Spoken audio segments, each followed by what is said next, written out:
Žijí mezi námi a s tím, co záslužného dělají, se většinou neradi chlubí. Dobrovolní dárci krve. 44 z nich pozvalo vedení Frenštátu pod Radhoštěm na slavnostní setkání do obřadní síně radnice. Předávala se ocenění i medaile profesora Jana Jánského. Bronzové, stříbrné i zlaté podle počtu odběrů. Já bych se přiznala, já to nepočítám. Já jsem byla překvapená, že mi tady pozvali, protože to fakt nepočítám, fakt to nevím, takže sama dneska to zjistím. Myslím si, že to je to nejmenší, co člověk může udělat, když je zdravý.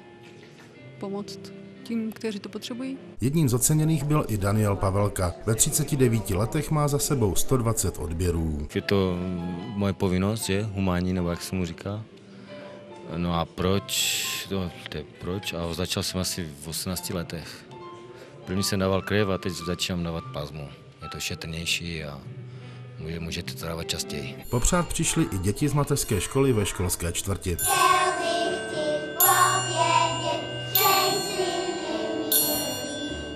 Mezi Frenštáčany jsou nově i dva držitelé Zlatého kříže, který uděluje organizace Český červený kříž za více než 160 odběrů. Toto ocenění si tentokrát zasloužili Zuzana Gregorová a Jaroslav Dobijáš. Asi nelze dostatečně tyto lidi ocenit, že ta jejich pomoc je natolik důležitá a významná a že nebýt těchto lidí, tak zase spousta dalších o ten svůj by mohl o ten svůj život a nedej bože vlastně i o to další, co mají před sebou, by přišli. Všichni ocenění dostali také pernamentky k volným vstupům do Frenštátského akvaparku nebo krytého bazénu a nositelé Zlatého kříže navíc volný vstup na večer muzikálových hvězd na Horečkách.